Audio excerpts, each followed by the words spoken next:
Alright guys, welcome back to the channel. For today's video, we're going to be talking about this incident that occurred in Blount County, Tennessee that left Deputy Greg McCowan dead and Deputy Shelby Eggers seriously injured.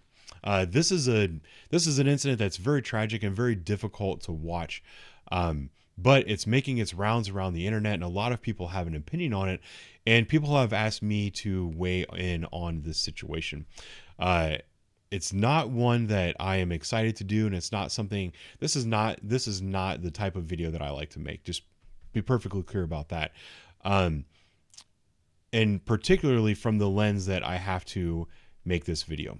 And I want to spend the majority of my time on this incident talking about the response and the reaction to this video from other law enforcement, other people within my community. And I kind of want to address something about the way people are responding to that, primarily with the way people look at things through the lens of 2020 hindsight. If we watch an incident and something goes wrong and it ends tragically, it's very easy to rewind that back and say, this is the moment that everything went wrong. If they hadn't done this, this would not have gone wrong.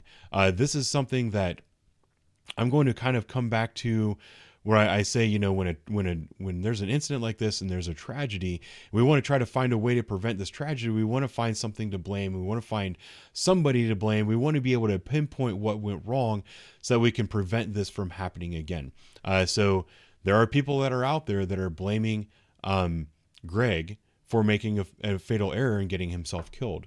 There are people out there that are blaming Shelby for making a fatal error in getting her partner killed that night.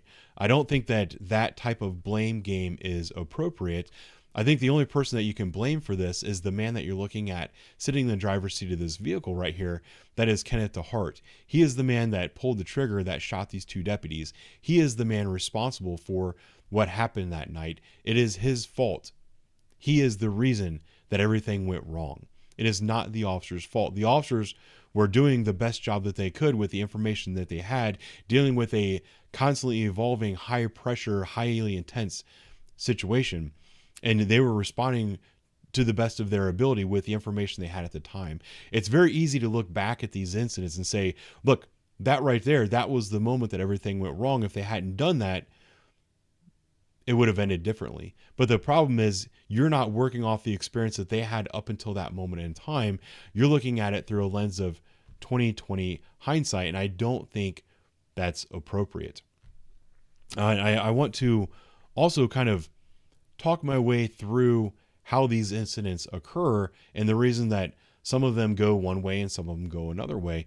And I want you to kind of think about it as police work in this kind of situation is very much like a chess match.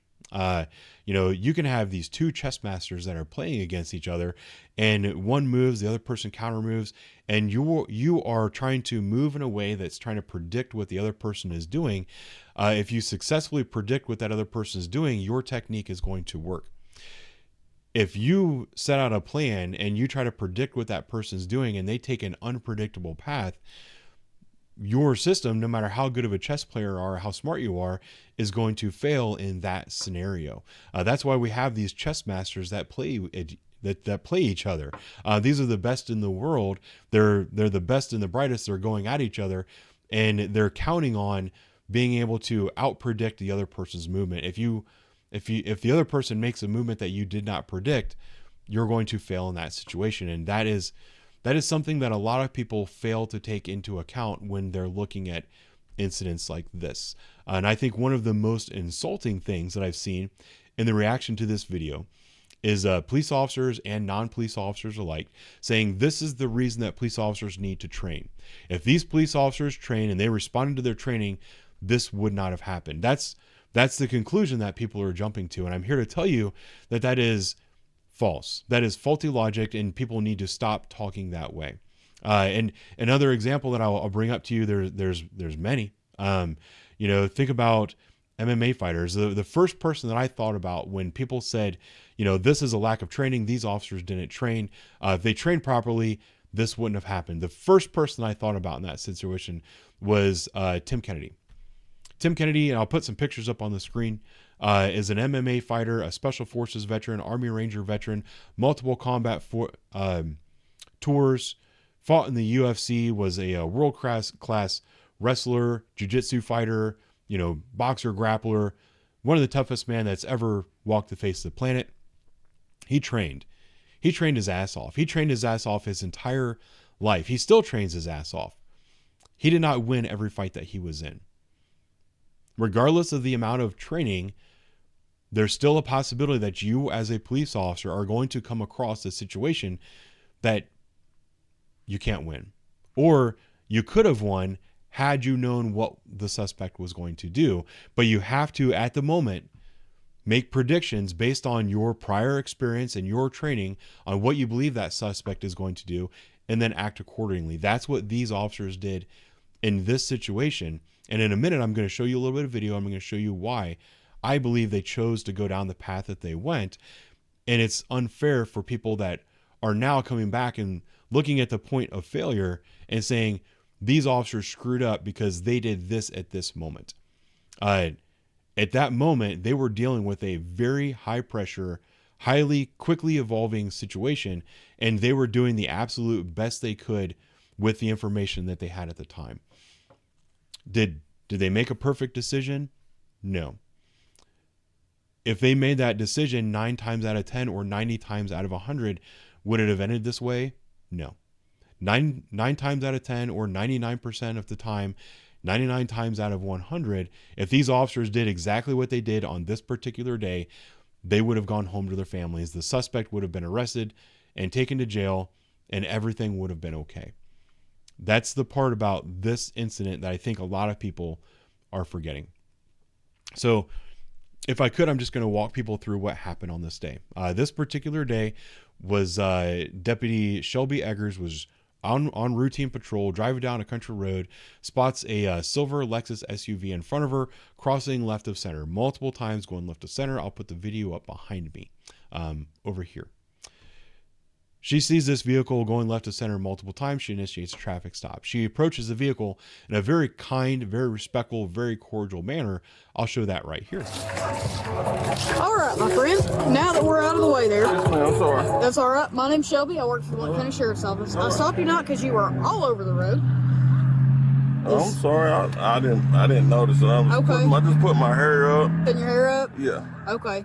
Have you had anything to drink or anything? Oh, tonight? hell no. Okay. No. I'm really just like leaving. No, I'm just leaving Sevierville. Okay. Just got back from Gatlinburg Pittman. Cool. Just got a phone with my son. I said, son, you should have came home because he hurt his knee right back, the GP game. Mm-hmm. And I literally just got the phone with him. Okay. Did you go to the game? Yeah. Okay. We literally just got done. Okay. They're still there. I literally can show you. I just got the phone with my son. I believe you. And, Where you headed to tonight? I'm on my way home. Where you live at? Alcoa. Alcoa? Yes, Okay. She asked him to pull off the side of the road in a better location off into a driveway because they were in a dangerous spot. This is all very normal stuff to do. She has her initial approach with him. As I already said, it seemed like he was going to be compliant. It seemed like this was going to be no big deal of a traffic stop. She goes back to her cruiser, calls for a backup officer. She uses her cell phone, says, hey, I think this guy is, she didn't say it out loud on the phone, but what she was getting at was, I think this guy is drunk. I'm about to pull him out to do some field sobriety tests. Do you mind coming along so I have a witness? This is all very normal things to do. Hey, so car smells like weed, and he was in the opposite lane on Sevierville Road. Pretty sure I got a DUI, but I think it's weed. I don't think it's alcohol. So. Okie dokie. How far on Sevierville Road are you? 4951. I'm right here next to Destiny Lane. When she knows that her backup is on the way, she goes back up, she stalls, she talks to him for a little bit, talks to his mother, have a more very, very cordial, very kind conversation. She then says, hey, I can smell the odor of marijuana coming from your vehicle. Has there ever been any in here? And he says no, and he starts to fight or argue. And she says, well, that's all fine and good, but I'm still going to have you step out of the car, and I'm going to search the car based on the reasonable suspicion that I have that there might be marijuana in this vehicle. That's when they start to have this argument. Now, I'm going to go back to the 2020 hindsight and the reaction to this video a little bit. because I've seen a lot of people criticizing her for using the odor of alcohol, of marijuana, excuse me, for pulling this guy out of the vehicle. You have to remember, she's just using that as her excuse to tell him to get out of the car because it's a reasonable request.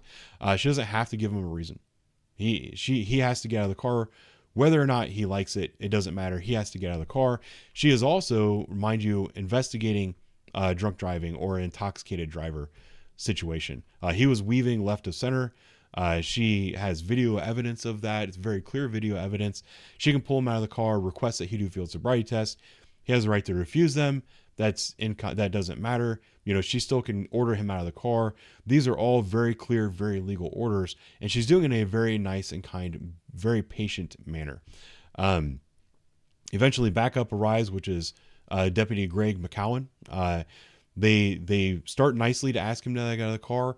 Then they start to be more direct, getting him out of the car. Eventually, they get to a part where they're yelling at him to get him out of the car.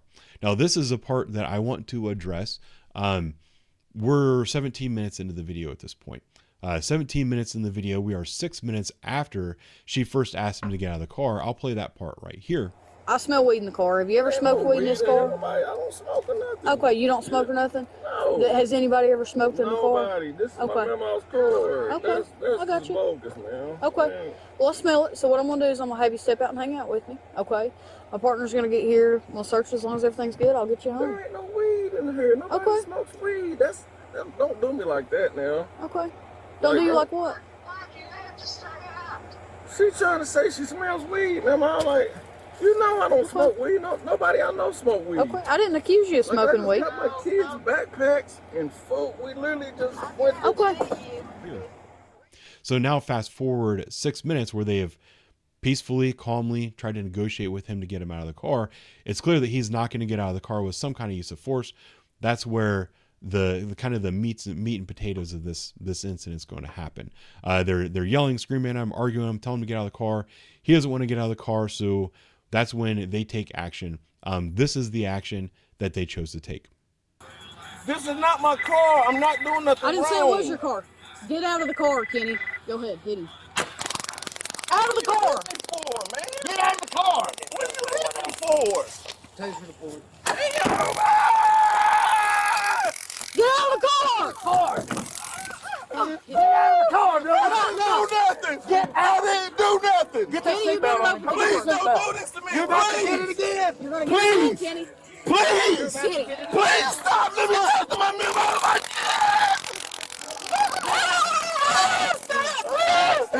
I'm just gonna taste. So I chose to end the video just moments before Deputy Greg McCowan was shot and killed. I don't want to show that on video. I don't want that to be out on YouTube, not on my YouTube channel. We stop it there. I don't think it's necessary to demonstrate what I want to demonstrate with this video. Now, a lot of people watch that and they're very critical of the officers. Some of the critiques of the officers are that once they had the door open, they didn't have subject control. They didn't get the seatbelt off. They didn't have control of his vehicle, control of his hands. They allowed him to retrieve a firearm and shoot them. I think a lot of people that are making those comments and statements are failing to put themselves in the shoes of the officers in this situation. And when I watched what they were doing and the amount of space that they were giving him and the amount of latitude that they were giving him, in my mind, I see two officers that are afraid to get drugged by a vehicle. That's what I believe was going through their heads at the time. And I believe that that is a very reasonable fear for those officers. I believe that they've probably had people refuse to get out of the car before. They've probably had drunk drivers multiple times before who refused to get out of the car. And the techniques and the things that they're doing in this situation have worked for them in the past, where they didn't get shot and killed. They didn't get dragged by a vehicle. The guy didn't put the vehicle in drive and take off without them. The things that they were doing worked. There's another part of it too, where once you choose to go down a path, it's really hard to kind of stop and change paths and go to another technique. But regardless of that, I still think that their biggest fear was that they might get trapped in that vehicle, get driven down the road. He might try to harm one of them or kill one of them. We've all seen those incidents as well. I'll put a couple up in the background here. You know, where we see officers on a traffic stop, the suspect is refusing to comply with the officer's demands. The officers reach into the car, try to unbuckle the seatbelt, try to gain control of that suspect. He then takes off. You have officers that are getting dragged by vehicles. They fall out of the vehicle. They get run over by the vehicle. You have officers that suspect then has an officer hanging out of the car, drives up, starts banging them against trees, potentially trying to kill that officer. We had an officer on my department that the suspect actually, as the officer reached across to try to unbuckle their seatbelt, they trapped that officer's arm up against their body, used their other hand, put the vehicle in drive, and it slammed on the gas and drove that officer into multiple garages, causing the officer to use their firearm and shoot. And I don't remember if they killed the guy or not, but they had to shoot the guy. You know, we've seen officers get trapped in vehicles and have to shoot the driver of vehicles. And then the public outcry from that is always very loud. They're saying, oh, the officer put themselves in a dangerous position that they didn't need to be in. They then shot this person that didn't need to be shot. Therefore, it's the officer's fault. These are the kinds of criticisms and things that these officers are have in their mind while they're dealing with this situation. They don't want to have a lethal force situation. They want to make this as peaceful as possible. They don't want to get injured. They don't want the suspect to get injured. So they're taking the steps that they're taking. It's very easy to look back at this and say that the approach that they decided to take was wrong, but you're failing to take into account what was going through their head at the time. It's very easy with 2020 hindsight to look back at a situation and determine this is the moment that it went wrong. But the officers that are dealing with that situation don't have the benefit of hindsight at the time. I think it's important that people keep that stuff in mind when they're evaluating these kinds of scenarios and just keep it in the back of your head. You know, if you're in a situation like this, how are you going to handle it? Taking everything into account, you need to have a plan. Sometimes your plan is going to work. Sometimes it's not going to work. But the person most responsible for this not working is the guy that's in the driver's seat of that vehicle. And unfortunately, I think a lot of people have kind of lost sight of who is responsible for what went wrong that night. And they're blaming the officers involved. They're blaming the deputy who has lost his life and his family has lost him forever. And they're blaming his partner who now has to live the rest of her life with the experience that she had that night. It's not fair to those officers. It's not appropriate. It needs to stop. The person responsible for what happened that night is Kenneth DeHart, and he should not ever see the sunlight for the rest of his life. That's it for me today. I'll talk to you later.